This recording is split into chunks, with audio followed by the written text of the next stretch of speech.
या हास्य आणि आनंदामागचं गमक म्हणजे राज्याचे मुख्यमंत्री देवेंद्र फडणवीस साहेबांनी अभ्युदयनगरच्या संदर्भात घेतलेला एक ऐतिहासिक अशा प्रकारचा निर्णय आहे. कारण आपण बघाल की अभ्युदयनगरला कामगार वसाहत आहे, मध्यमवर्गीय मराठी माणसं मोठ्या प्रमाणावर राहतात आणि 60 वर्ष त्या ठिकाणी आज हा पुनर्विकासाचा प्रश्न त्यांचा प्रलंबित आहे. 60 वर्षापासून ही लोक राहतात आणि अनेक प्रयत्न झाले. मागच्या वेळेला या सह्याद्रीवर बैठक घेतली, जवळपास तासनतास बैठक चालून 635चा निर्णय केला होता. त्यानंतर 635च्या निर्णयानं टेंडर केली. पहिलं मुख्यमंत्र्यांनी CND जाहीर केलं, जो एक सुखद धक्का त्या ठिकाणी अभ्युदयनगरवासियांना होता. आणि 635चं एकदा दोनदा नव्हे 7 वेळा रिटेंडर केलं. परंतु मुख्यमंत्री महोदयांना आम्ही सांगितलं की म्हाडाच्या काही जाचक अटी आहेत, त्याच्यामुळं थोडीशी टेंडरला प्रतिसाद मिळत नाही. तर माननीय मुख्यमंत्र्यांनी त्या ठिकाणी प्रीमियम किंवा स्टॉक या संदर्भात जेवढं काही आपल्याला सवलती देता येतील त्या देण्याचा आज निर्णय केला. आणि 635ची कॅप होती लोअर साईडची, ती आपण 620वर केली. उद्या 635पेक्षा 650 देणारा सुद्धा निविदेत भाग घेऊ शकतो. परंतु मुख्यमंत्र्यांनी सांगितलं 635 आहे, उद्याला एकाला 625 द्यायचा असेल, 630 द्यायचा असेल तर तो येऊ शकत नव्हता. आणि या गॅपमध्ये अनेक लोक येऊ शकतात आणि त्याच्यामुळं 620 अशा प्रकारचा कॅप दिलेला आहे. भाड्याच्या बाबतीत फेडरेशनच्या लोकांचा आग्रह होता, त्यांनी सांगितलं भाड्याच्या बाबतीत मी रिकन्सिडर करतो, कॉर्पसच्या बाबतीत काही करता येणार नाही, कारण हा सगळ्यात जास्त कॉर्पस आहे.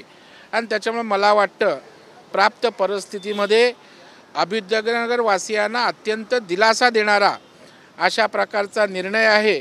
आणि आज अभ्युदयनगरमध्ये खऱ्या अर्थानं मुख्यमंत्र्यांच्या या निर्णयानं त्या ठिकाणी आनंदोत्सवच त्या ठिकाणी होईल असा मला विश्वास आहे. आपण वॉटर टँकर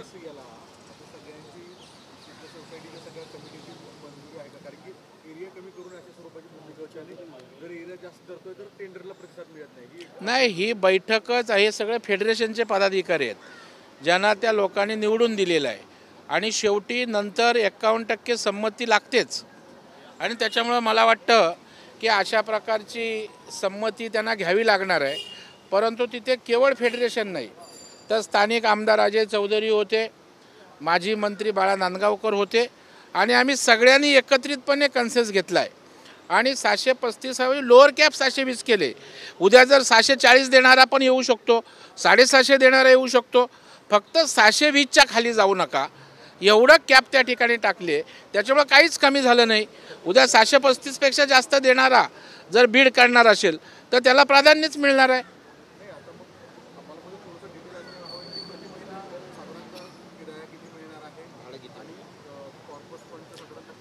नाही, आता जे भाडं मिळणार होतं ते 20,000 होतं. तर सन्माननीय आमदार चौधरी साहेब असतील, बाळा नांदगावकर असेल, मी असेल, आमच्या फेडरेशनच्या लोकांनी सांगितलं की आता झोपडं पण 20,000 भाड्यात मिळत नाही. आणि मुख्यमंत्र्यांनी जे प्रॅक्टिकल त्यांना जे पटलं त्यांनी हो म्हणाले. ते म्हणाले कॉर्पसमध्ये मी काही मागे पुढे करणार नाही कारण ते शक्य नाही आहे, पण भाड्याचं आपण बोलताय ते मला पटतं आहे, याच्यावर आपण रिकन्सिडर करू आणि भाडं वाढवून देण्याला त्यांनी संमती दिलेली आहे. आज उदयनराजे यांनी पण महत्त्वाचं वक्तव्य केलं आणि वाघा कुत्र्याचं अस्तित्वच त्या ठिकाणी नव्हतं रायगडावर, अशी पुन्हा एकदा त्यांनी मागणी केली. नाही, मला वाटतं या संदर्भात वस्तुस्थिती काय आहे ते समजून त्या ठिकाणी शासन त्याच्यावर निर्णय घेईल.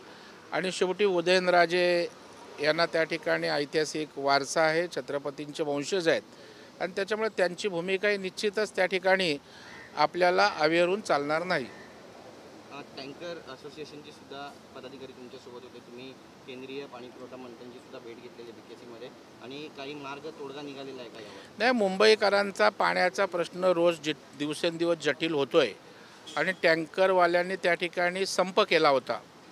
आणि केवळ तोच विषय नव्हे तर हाऊसिंग सोसायट्यांमध्ये जर बोरवेल मारायची असेल तर जलशक्ती विभागाचं एक NOC लागतं किंवा पाण्याच्या विहिरीतना उपसा करायला जलशक्ती केंद्राचं NOC लागतं. तर त्या संदर्भामध्ये लोकांची अडचण होत होती. म्हणून केंद्रीय जलमंत्री CR पाटील यांना आज मी BKCत भेटलो. त्यांनी सांगितलं की NOCची आवश्यकता नाही, NOC तर घ्यावी लागेल, परंतु NOCचं ॲप्लिकेशन जरी केलं असलं तरी आम्ही त्या ठिकाणी बोरवेलला परवानगी देऊ, विहिरींसाठी परवानगी देऊ आणि या टँकरवाल्यांनासुद्धा परवानगी त्या ठिकाणी देऊ. आणि त्यांनी एक ॲप तयार केलं आहे. त्यांनी सांगितलं आम्ही याच्यासाठी स्वतंत्र व्यवस्था केली. जरी मुंबईत कार्यालय नसलं, पुणे आणि नागपूरला असलं तरी आमच्याकडं व्हॉट्सअपच्या माध्यमातून आपण अर्ज करा आणि अर्ज केलात की परवानगी जरी आली नाही तरी अंडरटेकिंग देऊन तुम्ही कामाला सुरुवात करू शकता. वडेट्टीवारांनी आज टीका केली आहे मंगेशकर कुटुंबियांवर की संपूर्ण मंगेशकर कुटुंबीय हे लुटारू आहे आणि गाण्यापलीकडे त्यांनी काहीच केलं नाही. नाही, मला वाटतं वडेट्टीवारांनी फ्रस्ट्रेशनमध्ये असं बोलू नये. मी फ्रस्ट्रेशन समजू शकतो, परंतु ते एक जबाबदार नेते आहेत, राज्याचे विरोधी पक्ष नेते राहिलेले आहेत. मंगेशकर कुटुंब आपल्या राज्याचा, देशाचा सन्मान आहे. लता दिदींना जागतिक स्तरावर त्या ठिकाणी वेगळा आदर आहे. त्याच्यामुळे त्यांनी संगीत क्षेत्रात नाव केलं आहे आणि मला वाटतं लगेच सगळ्या कुटुंबालाच दोष देणं, झालेली घटना दुर्दैवी आहे, लोकभावना होत्या, त्याचा आदर माननीय मुख्यमंत्र्यांनी केला, कडक कारवाई करतायत, अहवाल आला आहे, त्या बाबतीत कोणाचंही दुमत नाही. परंतु म्हणून याचा आधार घेऊन लगेच मंगेशकर कुटुंबाला दोष देणं मला वाटतं थोडं घाईचं होतं आहे. त्यांचा देशाप्रती असणारी समर्पित भावनेचा अनादर केल्यासारखा आहे.